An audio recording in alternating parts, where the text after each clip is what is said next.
చేయడాలు తప్పించుకొని తిరగడాలు చెల్లవిక్కడ. తేడా వస్తే వేటు వెయ్యడమే. చెప్పిన నాళ్ళు చెప్పా, ఇక no more warning, only action. బాబాబ్ అంటూ బతిమిలాడ్డాలుండవు.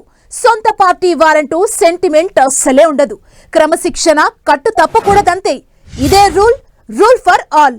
మంత్రులు, ఎమ్మెల్యేలు, వారి బంధువులు ఎవ్వరైనా సరే ప్రభుత్వానికి చెడ్డ పేరు తెచ్చేలా ఉండకూడదు. లేదు కాదు కుదరదంటారా? మీ పని మీరు చూసుకోవాల్సిందే. మచ్చలేని చంద్రుడిలా పాలన సాగించాలనుకుంటున్న తన దారికి ఎవ్వరూ అడ్డు రాకూడదు. ఇదే సీఎం చంద్రబాబు అంతరంగమా? ఎమ్మెల్యే ఆదిమూలంపై వేటుతో కూటమి ఎమ్మెల్యేలకు స్పష్టమైన మెసేజ్ ఇచ్చినట్లేనా?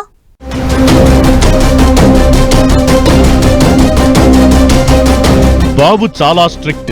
ఈ విషయం చాలా మందికి తెలిసే ఉంటుంది. కొత్తగా పార్టీలోకి వచ్చిన వారికి, కొత్తగా రాజకీయాల్లోకి ప్రవేశించిన వారికి తెలిసి ఉండకపోవచ్చు. తాను ఎంత క్రమశిక్షణతో ఉంటారో తనవారు అంతే క్రమశిక్షణ పాటించాలని కోరుకుంటారు సీఎం చంద్రబాబు. అందుకే 164 సీట్లతో అధికారంలోకొచ్చామని వెర్రవేగొద్దని కూటమి ఎమ్మెల్యేలకు పదే పదే క్లాసులు పీకారు చంద్రబాబు.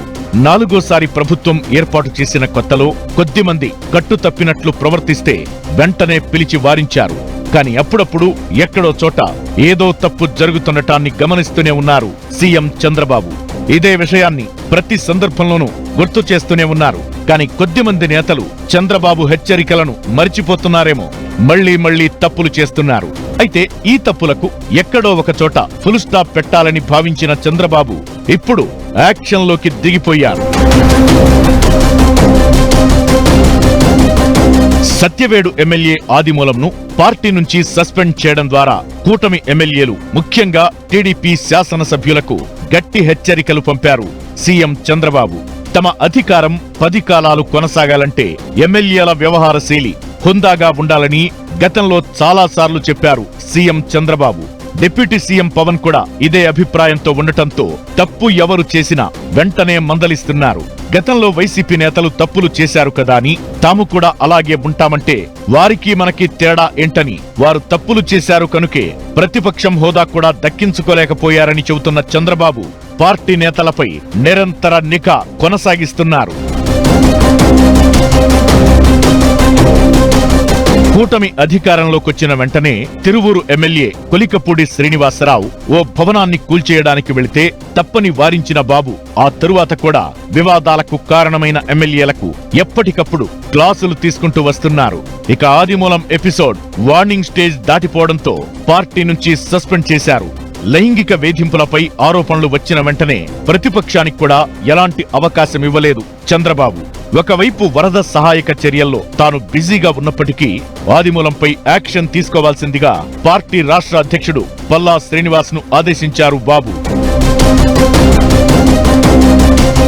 రాష్ట్ర రవాణా మంత్రి రాంప్రసాద్ రెడ్డి, చిలుకూరిపేట ఎమ్మెల్యే ప్రత్తిపాటి పుల్లారావు కుటుంబ సభ్యుల వ్యవహార శైలిపై ఆరోపణలు రాగానే ఆ ఇద్దరితో మాట్లాడిన చంద్రబాబు భవిష్యత్లో అలాంటి సంఘటనలు పునరావృతం కాకుండా జాగ్రత్తలు తీసుకోవాలని సూచించారు. కానీ ఆదిమూలం ఎపిసోడ్లో ఏమాత్రం ఆలస్యం చేసినా పార్టీ ఇమేజ్ తో పాటు వ్యక్తిగతంగా చంద్రబాబుకు మచ్చ తెచ్చే విధంగా ఉండటంతో అస్సలు సమయం ఇవ్వలేదని చెబుతున్నారు. ఆదిమూలంపై వేటు వేయడం ద్వారా ఇతర ఎమ్మెల్యేలు జాగ్రత్త పడతారని భావించడమే ఆగమేఘాల మీద చర్యలు తీసుకున్నట్టు తెలుస్తోంది. వాస్తవానికి క్రమశిక్షణ విషయంలో చంద్రబాబు ఎప్పుడూ ఇదే స్పీడ్తో ఉంటారు. 1995లో తొలిసారి సీఎం అయిన నుంచి ఇప్పటి వరకు తప్పు చేసిన నేతలెందరినో బయటకు పంపారు చంద్రబాబు. రాజకీయాల్లో క్లీన్ ఇమేజ్ ఉండటం ఎంతో ముఖ్యమనే భావనతో ఎమ్మెల్యేలు వ్యవహార శైలిపై ప్రత్యేక జాగ్రత్తలు తీసుకోవాలని సూచనలు చేస్తుంటారు.